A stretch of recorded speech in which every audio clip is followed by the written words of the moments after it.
خیرکم خیرکم لأہلہ، تم میں سب سے اچھا وہ ہے جو اپنے گھر والوں کے لیے اچھا ہے.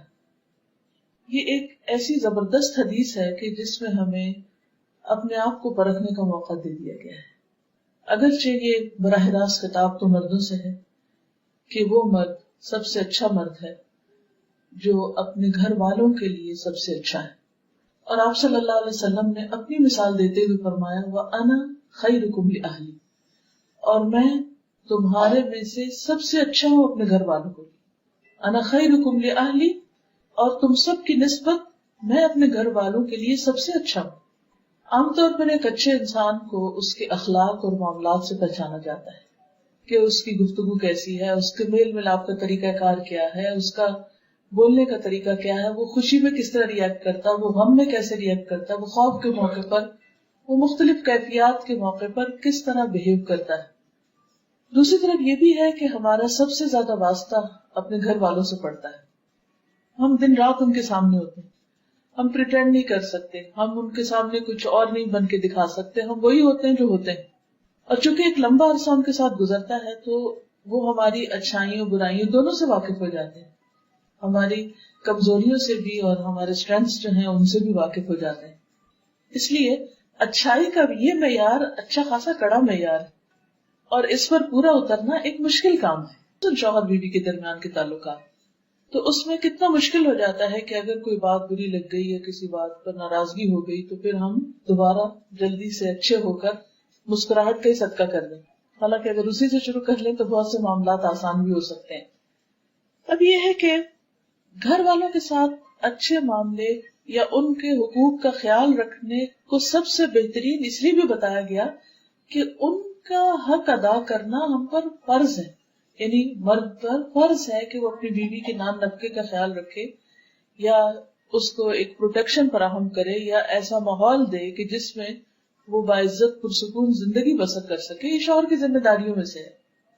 اس لیے جب وہ اپنی یہ ذمہ داری پوری کرتا ہے تو اس کے لیے اجر بھی بڑا ہے. ابن عباس کہتے ہیں کہ نبی صلی اللہ علیہ وسلم نے فرمایا تم میں سب سے بہتر وہ ہے جو اپنی بیویوں کے لیے اچھا ہے. ایک نہیں، ایک سے زائد روایات ہیں کہ جس سے پتہ چلتا ہے کہ اچھائی کا معیار گھر والوں کے ساتھ اچھا ہونا ہے. اچھا ہونے کے لیے کیا کیا کرنا پڑتا ہے؟ اس میں سب سے پہلی چیز یہ ہے کہ شوہر اپنی بیوی سے محبت کرتا. محبت تو اللہ ہی دلوں میں ڈالتا ہے، لیکن کوشش بھی کرنی پڑتی ہے.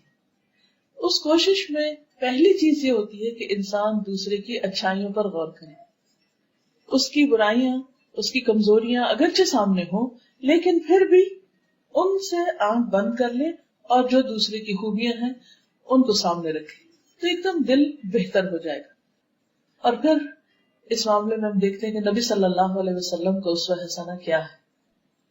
عمرو بن العاص کہتے ہیں کہ میں نے نبی صلی اللہ علیہ وسلم سے دریافت کیا کہ آپ کو سب سے زیادہ محبت کس سے؟ فرمایا عائشہ سے. سچ بولا آپ نے، اور اس محبت کا اظہار بھی کیا. تو انہوں نے پھر پوچھا اچھا مردوں میں سے کس سے؟ تو آپ نے فرمایا اس کے والد سے.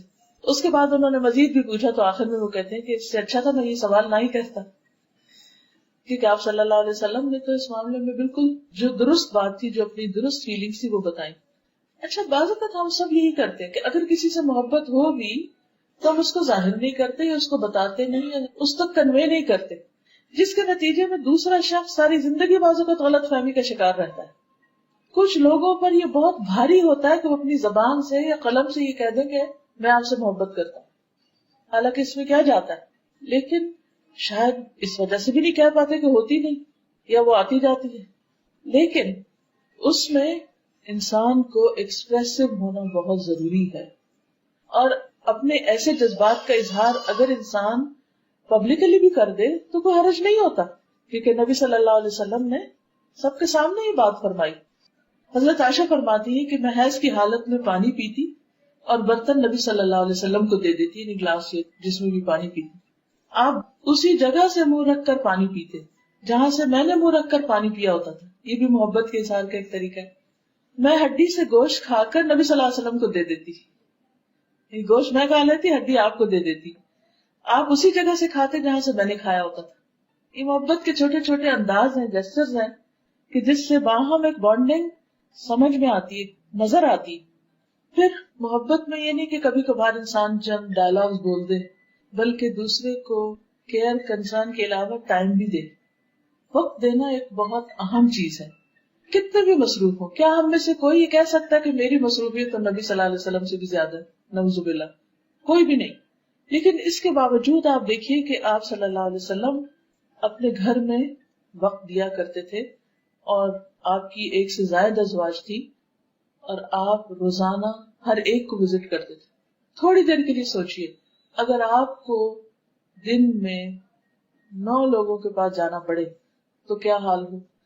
جا کے ان سے صرف اتنا ہی پوچھے کہ بھی کیا حال ہے، کیسی ہیں؟ امپاسبل. ایک عام انسان تو اپنے ایک گھر کا خیال نہیں کر سکتا، کیونکہ ازواج کے چیمبرز الگ الگ تھے.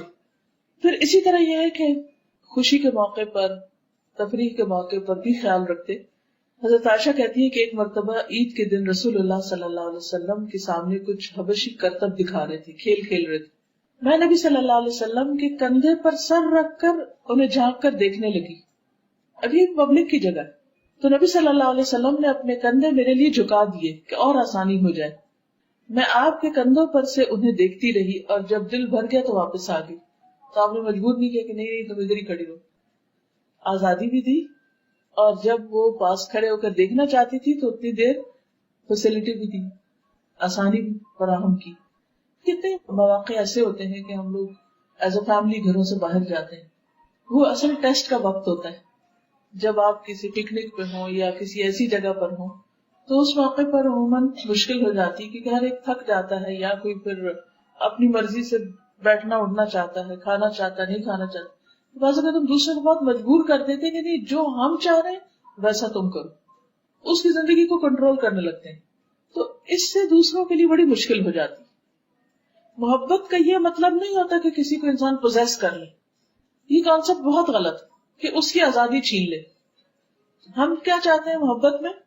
کہ بس جس شخص سے ہم نے محبت کر لی وہ ہمارا غلام بن جائے، وہ کھائے بھی ہماری مرضی سے، پیے بھی ہماری مرضی سے، اٹھے بھی بیٹھے بھی. تو اس میں مردوں کو عورتوں کی ذات یا ان کی مزاج یا ان کے خیالات یا ان کی دلچسپیوں کا لحاظ رکھنا چاہیے، جس طرح یہاں ہم دیکھتے ہیں کہ نبی صلی اللہ علیہ وسلم کر رہے ہیں. پھر اسی طرح حضرت عائشہ کہتی ہے کہ میں گڑیوں کے ساتھ کھیلتی تھی، میری سہیلیاں بھی آ جاتی اور میرے ساتھ کھیل کود میں شریک ہو جاتی، اور جو ہی وہ رسول اللہ صلی اللہ علیہ وسلم کو آتے دیکھتی تو چھپ جاتی. آپ انہیں پھر میرے پاس بھیج دیتے کہ وہ میرے ساتھ کھیلنے لگتی. اور آپ دیکھیے کہ کس قدر خیال رکھا جا رہا ہے بیوی کے شوق کا، کیونکہ حضرت عائشہ کم عمر تھی، اگرچہ وہ میچور بھی تھی، بہت سمجھدار تھی، بہت ذہین تھی، بہت سی باتیں بہت بچپن میں سیکھ گئی تھی، لیکن اس کے باوجود ابھی وہ بچی ہی تھی.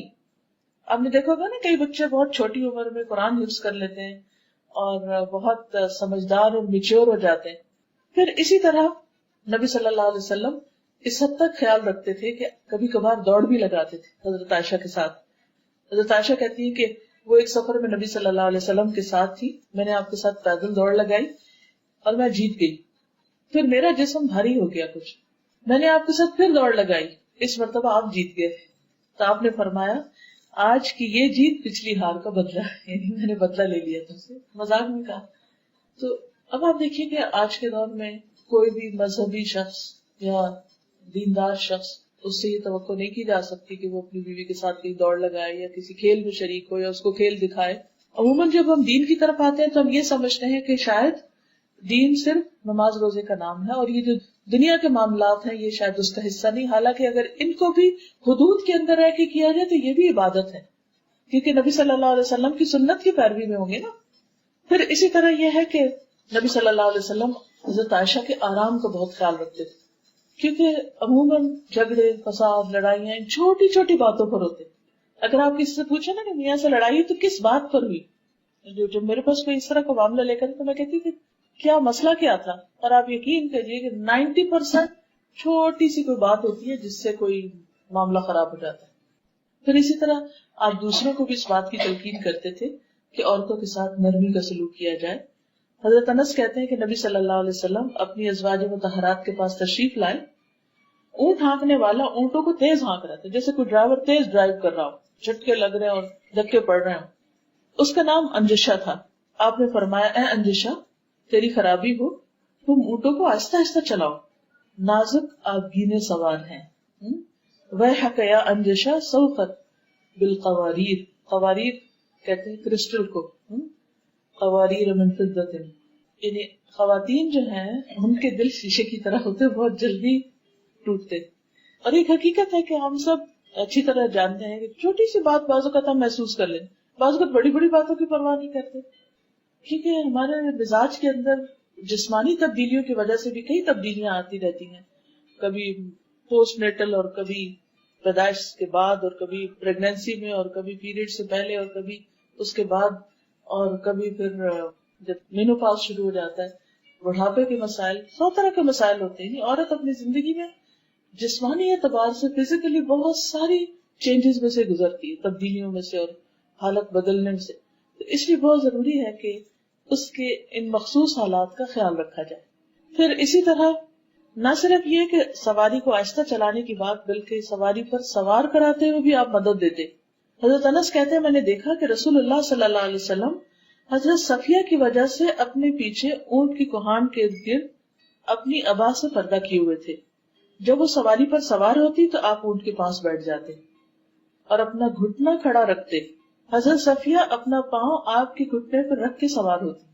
آپ دیکھیے کہ کس قدر کیا ہے، کیونکہ کبھی آپ میں سے کوئی اونٹ پہ سوار ہوا، آپ کو معلوم ہوگا کہ اس کی سواری بہت مشکل ہے.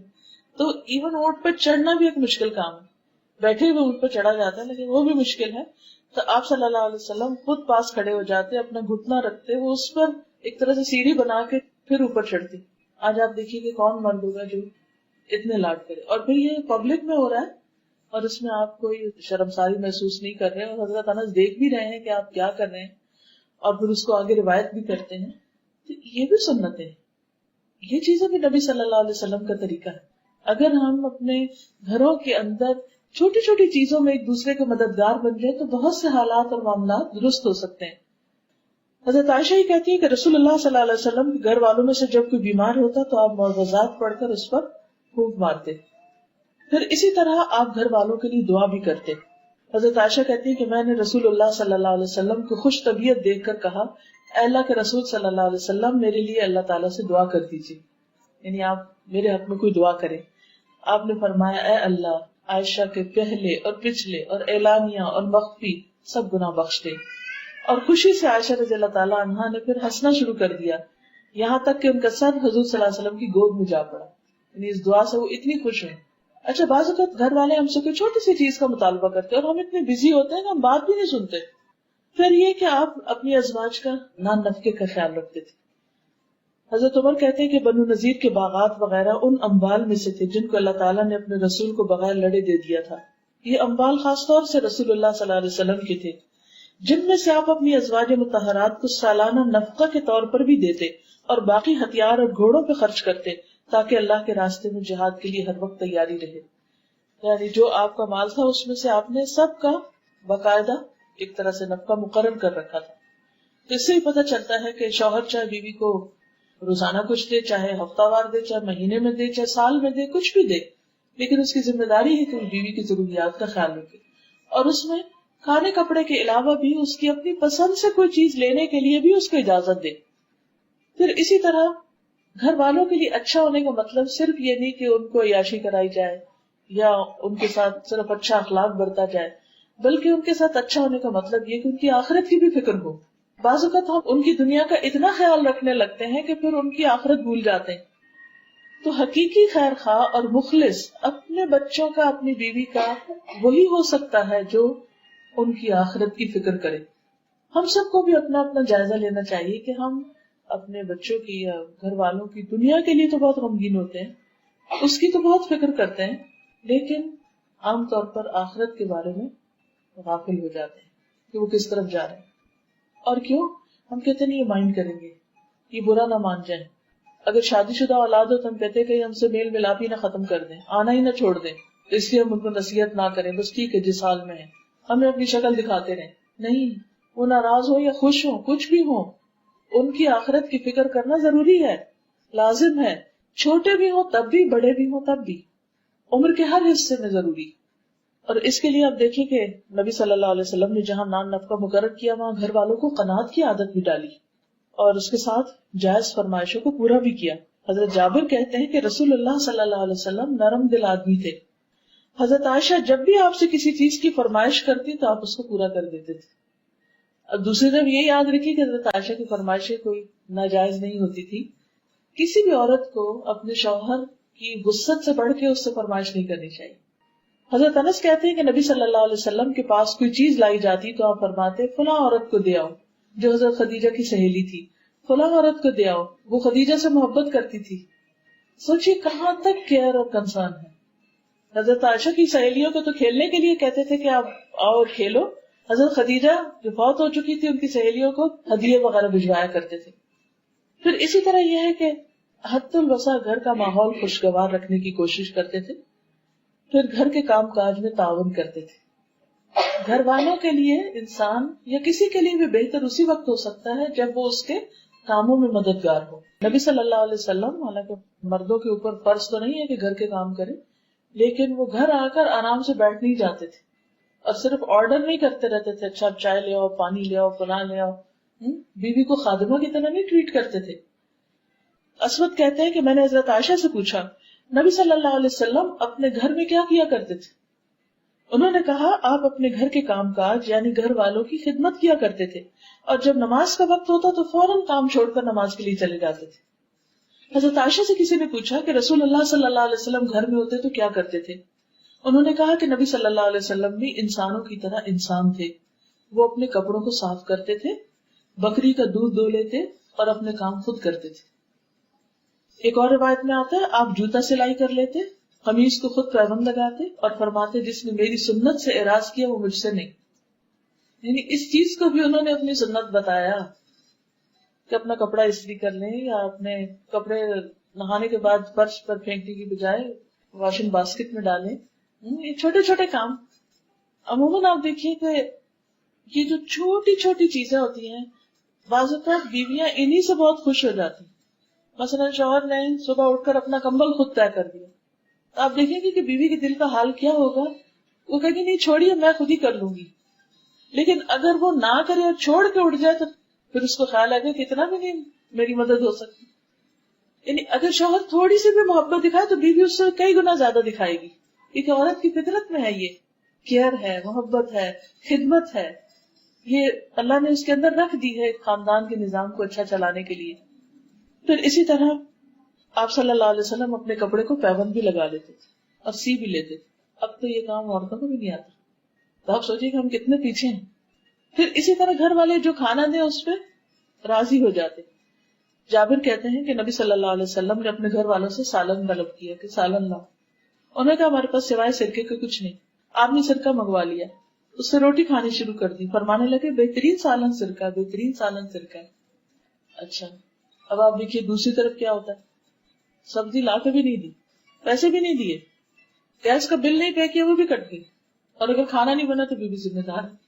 یعنی اسباب ریسورسز فراہم نہیں کیے اور پھر بھی انڈرسٹینڈنگ نہیں کہ بھائی اس کا قصور نہیں. یعنی بعض اوقات ایسی ایکسپیکٹیشن ہوتی ہے کہ ہر قیمت پر ہر صورت میں کرنا ہی کرنا ہے، جہاں سے مرضی کرو. اور ان عورتوں پر تو بہت ہی رحم آتا ہے جو بیچاریاں سارا سارا دن محنت کر کے آتی ہیں اور شوہر پیسے چھین کے نشہ کرنے لگتے ہیں. ابو ہریرہ کہتے ہیں کہ نبی صلی اللہ علیہ وسلم نے کبھی کسی کھانے میں عیب نہیں نکالا، کبھی کسی کھانے میں عیب نہیں نکالا. اگر آپ کو پسند ہوتا تو کھا لیتے ورنہ چھوڑ دیتے. پھر اسی طرح مشکل وقت میں بیوی کو دلاسا دینا، اس کے آنسو پوچھنا، یہ بھی نبی صلی اللہ علیہ وسلم کی سنت سے ملتا ہے. حجۃ الوداع کے موقع پر حضرت صفیہ کا اونٹ بدک گیا اور وہ رونے لگی. رسول اللہ صلی اللہ علیہ وسلم کو معلوم ہوا تو تشریف لائے اور اپنے ہاتھ سے ان کے آنسو پوچھنے لگے. اب دیکھیے حج کا موقع، ہزاروں کا مجمع، اور آپ لوگوں کو تعلیم دے رہے ہیں خذوا عنی مناسککم، مجھ سے اپنے مناسک سیکھ لو. اور اتنے میں آپ کو خبر ملتی کہ آپ کی بیوی کا اونٹ بدک گیا ہے اور وہ رو رہی ہیں اور آپ سب کو چھوڑ کر آ کر ان کے آنسو پوچھ رہے ہیں.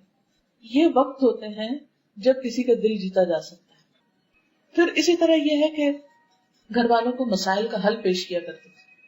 عام طور پر مرد حضرات باہر کے مسئلے مسائل سن کے اتنے گھبرائے ہوتے کہ گھر آ کے وہ کوئی مسئلہ نہیں سننا چاہتے. اور بعض اوقات بیوی اکیلی ہی الجھتی رہتی ہے، سارا کچھ لے لے کے اپنے دل میں دفن کرتی رہتی ہے کیونکہ کوئی سننے والا نہیں، کوئی حل کرنے والا نہیں.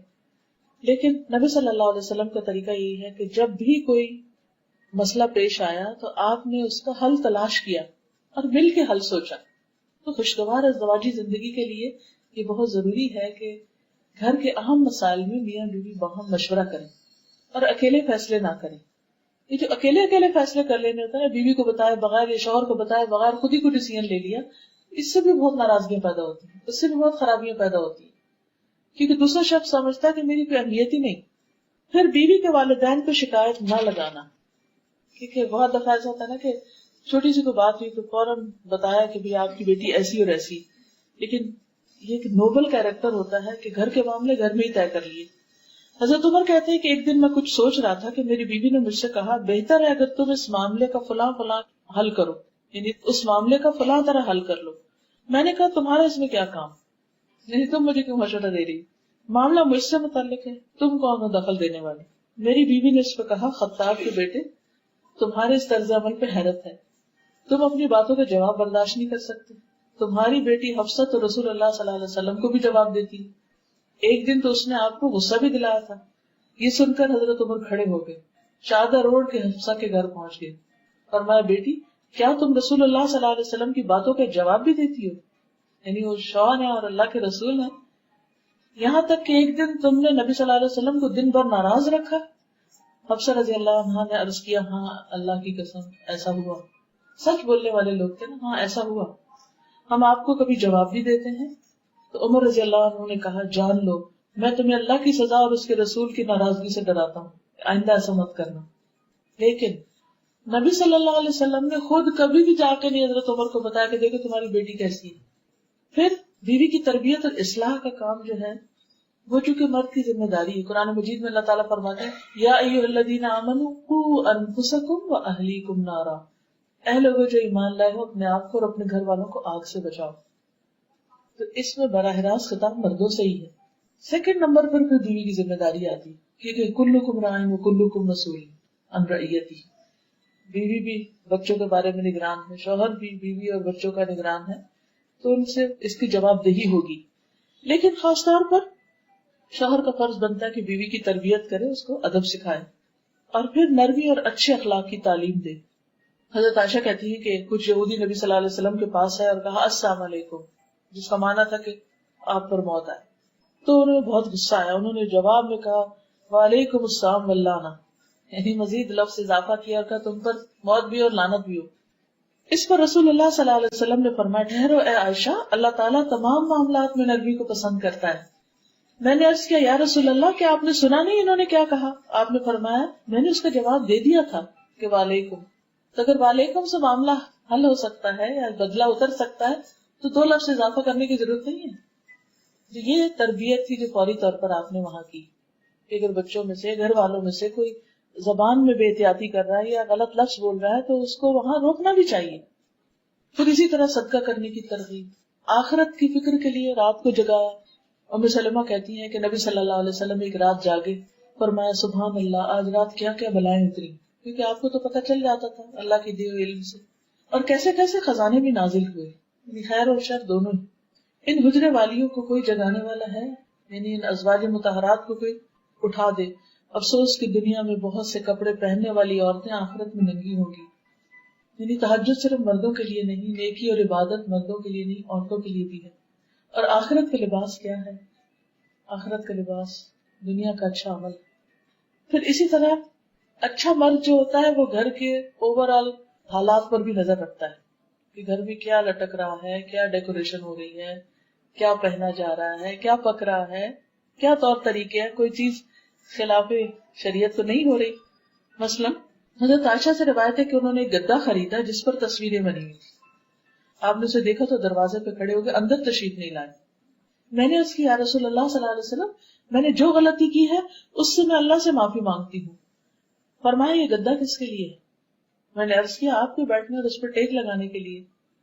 آپ نے فرمایا ان تصویر بنانے والوں کو قیامت کے دن عذاب دیا جائے گا اور ان سے کہا جائے گا جو تم نے پیدا کیا ہے اسے زندہ بھی کر کے دکھاؤ، اور فرشتے اس گھر میں داخل نہیں ہوتے جس میں تصویر ہو.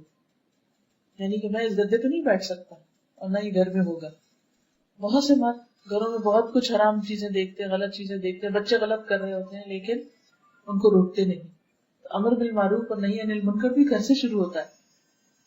اسی طرح حضرت انس کہتے ہیں کہ ایک دفعہ رسول اللہ صلی اللہ علیہ وسلم نے ایک آدمی حضرت حفصہ کے حوالے کیا اور فرمایا اس کی نگرانی کرنا. ان کی ڈیوٹی لگا کر گئے تو وہ اس سے غافل ہو گئی. وہ آدمی بھاگ گیا. کوئی قیدی ہوگا یا کوئی ایسا ہوگا کہ جس کو پکڑوایا. نبی صلی اللہ علیہ وسلم واپس تشریف لائے. پوچھا حفصہ اس آدمی کا کیا ہوا؟ انہوں نے کہا یا رسول اللہ صلی اللہ علیہ وسلم میں غافل ہوگی اور وہ بھاگ گیا. نبی صلی اللہ علیہ وسلم نے فرمایا تمہارے ہاتھ ٹوٹ جائیں، یعنی کہ غصے میں آیا. نبی صلی اللہ علیہ وسلم کے جانے کے بعد انہوں نے اپنے ہاتھ اونچے کر لیے. تھوڑی دیر بعد نبی صلی اللہ علیہ وسلم آئے تو پوچھا حفصہ تمہیں کیا ہوا، یہ ہاتھوں کو ایسے کیوں کیا ہوا؟ انہوں نے کہا یا رسول اللہ صلی اللہ علیہ وسلم آپ نے کچھ دیر پہلے مجھ سے ایسے اور ایسے کہا تھا کہ تمہارے ہاتھ ٹوٹ جائیں. آپ نے فرمایا اپنے ہاتھ کھول لو. میں نے اللہ سے یہ کہہ رکھا ہے کہ میں اپنی امت میں سے جس کسی کو بھی کوئی بد دعا دوں وہ اس کے حق میں مغفرت کا سبب بنا دے، یعنی اس پر لگے نہیں ہو. کیا رحمت. پھر اسی طرح غلط کام پر صرف ناراض نہیں ہوئے بلکہ کفارہ بھی بتایا. حضرت عائشہ کہتی ہے کہ صفیہ رضی اللہ تعالیٰ عنہا نے حضور صلی اللہ علیہ وسلم کی خدمت پہ کھانا بھیجا جبکہ وہ حضرت عائشہ کی باری تھی. حضرت عائشہ کے گھر میں تھے آپ اور صفیہ نے کھانا بھیجا. انہوں نے جب لونڈی کو دیکھا تو غصے سے کانپنے لگی کہ یہ کیوں کھانا آیا وہاں سے. تو کہتی یہاں تک کہ میں نے غصے میں برتن توڑ دیا. رسول اللہ صلی اللہ علیہ وسلم نے میری طرف دیکھا تو مجھے آپ کے چہرے پر غصے کے آثار نظر آئے کہ یہ کیا کیا ہے. میں نے کہا میں اللہ کے رسول صلی اللہ علیہ وسلم سے اللہ کی پناہ میں آتی ہوں، یعنی اللہ کے رسول کی غصے سے اللہ کی پناہ میں آتی ہوں کہ وہ آج مجھ پر لعنت کرے یا مجھے کوئی برا بھلا کہے. پھر میں نے عرض کیا اللہ کے رسول صلی اللہ علیہ وسلم اس کا کفارہ کیا ہے؟ فرمایا برتن جیسا برتن، کھانے جیسا کھانا. اب کھانا بناؤ اور برتن لو اور اس میں ڈال کے واپس کرو. پھر اسی طرح کسی کو تسلی دیتے، کسی کو سرزنش کرتے. حضرت انس کہتے ہیں کہ حضرت حفصہ نے حضرت صفیہ کو یہودی کی بیٹی کہا. حضرت صفیہ سن کے رونے لگی. نبی صلی اللہ علیہ وسلم تشریف لائے تو حضرت صفیہ رو رہی تھی. پوچھا صفیہ کیوں رو رہی؟ انہوں نے عرض کیا حفصہ نے مجھے کہا کہ میں یہودی کی بیٹی. نبی صلی اللہ علیہ وسلم نے فرمایا تم تو نبی کی بیٹی ہو، تمہارے چچا بھی نبی ہیں اور تم نبی کی بیوی بھی ہو، آخر وہ کس بات پر تم سے فخر کرتی؟ پھر آپ نے فرمایا حفصہ اللہ سے ڈرو. آپ نے نبی کی بیٹی کس طرح کا؟ حضرت موسیٰ کی اولاد میں سے تھے اور ہارون چچا اور نبی کی بیوی یعنی خود حضور صلی اللہ علیہ وسلم، یعنی تمہاری شان اور تمہارا درجہ تو بڑا ہے. پھر اسی طرح یہ ہے کہ ایک اچھا شوہر اور اچھا خامن جو ہوتا ہے وہ بچوں کے لیے بھی اچھا ہوتا ہے اور بچوں کے ساتھ شفقت اور محبت کو سلوک کرتا ہے. پھر آپ کے بارے میں آتا ہے کہ آپ نے کبھی کسی عورت اور خادم پہ ہاتھ نہیں اٹھایا تھا. تو بیویوں کو مارنا یا بچوں کو مارنا جو ہے یہ انتہائی ناپسندیدہ ہے.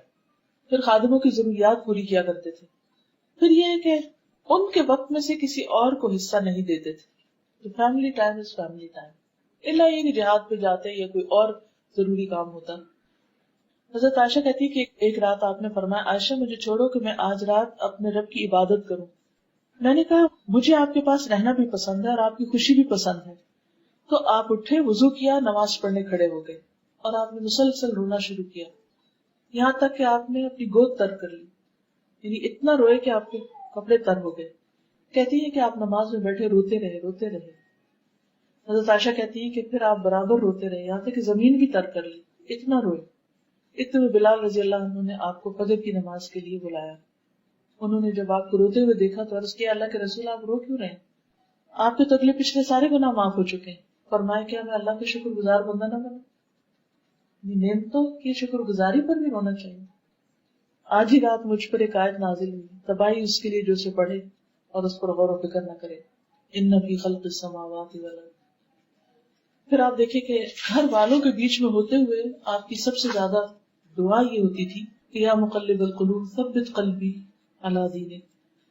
اور حضرت ام سلمہ کہتی ہے کہ آپ اکثر یہ دعا کرتے تھے، آپ کی یہ دعا سب سے زیادہ ہوتی. اب ام سلمہ رضی اللہ تعالیٰ عنہ نے یہ دعا سنی. گھر والوں کے بیچ میں کیوں؟ اس لیے کہ انسان جب اپنے پیاروں کے بیچ میں ہوتا ہے نا تو اپنے آپ کو پروٹیکٹڈ محسوس کرتا ہے اور کمفرٹیبل محسوس کرتا ہے.